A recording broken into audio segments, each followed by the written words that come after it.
I want to talk to you today about dividends. You can buy into stocks that pay dividends. Not all stocks pay dividends, but there are some that are aristocrats. An aristocrat stock is one that has raised their stocks continually for an extended period of time. For example, Coca-Cola, KO ticker symbol, is an aristocrat stock that has raised their dividends a very long time, more than 50 years. And so you want to do your research about dividends. I currently am looking to buy stocks that pay dividends. I like monthly dividends. I like quarterly dividends. There are some that pay just once a semester. I don't own any like that, but there are some like that. And most pay dividends in hard cash. Some pay dividends other ways. But today we're going to be talking about dividends that pay in hard cash. Now, there's several dates that are very important. The announced date. You know, the board of directors, they'll make an announcement. Are we going to pay dividends? Well, it's always a good sign if the announcement is made. For example, back in February, an announcement was made from AT&T. What happened? They cut their dividends drastically, and that was announced. So the announced date is very important. We're going to have dividends. And then the ex-dividend date. Now, the ex-dividend date is very, very important. You must own stock before the ex-dividend date. You can't buy them on the ex-dividend date. Say March the 15th. March 15th is the ex-dividend date. And you buy them on March 15th. Too late. Too late. At least one day. Sometimes it has to be 2 or 3 days before. But at least one day before the ex-dividend date, you've got to already own the stock. So the announcement date is important, the ex-dividend date, the record date of the dividends, and then the payment date. That's usually a week later. Sometimes it's a month later, though. These payments, they vary a little bit. But why are dividends so attractive? Why do I like them? Well, I'll get to that in a little bit. But next, let me talk to you about the DRIP method, D-R-I-P, where you just automatically let the dividends reinvest right into the stock. Just let it drip right in there. And currently, I may not stay this way, but currently, right now, I have all of mine that are paying dividends to just drip, just automatically be reinvested. That may change, especially during my later years where I can't work as hard. Remember, I told you I don't believe in retirement. If retirement means not doing anything, as long as you can breathe, God has something for you to do. But there will come a time in many of our lives where you can't work as hard, you can't earn. And so you've got to save for your later years. And so one thing that you may want to do is start investing some of your money so that you can, get all these dividends. And at some point you may stop, reinvesting. And you may want to collect those dividends straight to you. Now let's talk about taxes. Yeah, the tax man. Well, dividends come in two types. You have qualified dividends and non-qualified dividends, just ordinary dividends. Well, you really want qualified because qualified are taxed much lower than just ordinary dividends, the non-qualified kind. How so? Well, just like in the video I made for you about capital gains, there's long-term capital gains and there's short-term capital gains. Short-term, you're going to pay your ordinary tax rate. Whatever tax rate you have on your income, that's what you're going to pay, basically, on those short-term capital gains. Long-term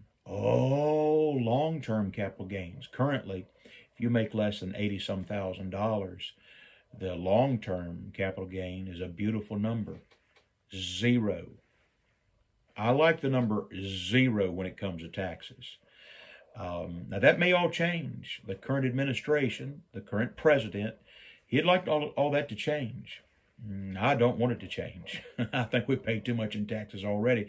And I know there's too much squandering of money. I know there is. And the government needs to stop that.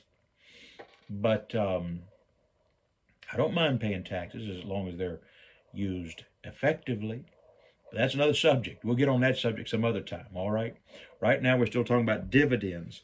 And so you want qualified. You want qualified because just like long-term capital gains, many of the qualified dividends will be taxed very, very low or perhaps even 0. And again, that's what I would like is 0 on my dividend payouts. Now, there's, I know of over 50 companies that pay monthly dividends. Do I own stock in all 50 of those? No, no, no. No, no, no. I only invest in stocks that I know something about. Now, I increased this week. I bought something new that I'd never invested in. And it's a little bit speculative, so I just put a little bit in there. And I'm watching it. I'm watching it. It pays dividends, and I'm just watching it. I have not told those on my little circle of friends. There's a little circle of friends that we have that we try to help each other. And I haven't told them about it yet. I've only told one other preacher about it. He and I have talked about it. But I'll eventually bring it up to my little circle of friends and let them do their own research. You know, I try to research the companies before I invest. I want to see what their financials look like. Don't invest in stocks on a whim or by caprice. Don't do that. No, no. Get some sound advice, but then look at their financials. Look at their EBITDA. Try to figure yourself what their intrinsic value is. Does this company appear to be undervalued? See, there's 2 companies that I'm currently investing in pretty regular that I believe are undervalued. And so far, over the last 6 months that I've been investing in these 2 companies, they've done very, very well, even while the stock market has been so volatile up and down, and especially this year, down. But by the grace of God, my Robinhood investing is up, and I'm glad of that. It's astounding to be up while most of the stock market is down. And so do your study. Of course, pray about everything. Are you a Christian? Then invest like a Christian. And part of investing is asking God to guide you in everything, including what stock should I buy or not buy. Get good advice. Do some good research. And I'm currently looking for stocks, by and large, that pay fair dividends. Now, let me give you a little word of warning. If something is paying astronomical dividends, that could be a warning sign.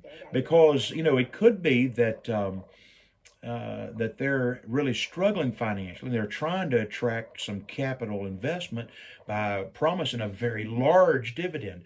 It could be a signal the company's in trouble. On the other hand, it could mean that the company's doing very well.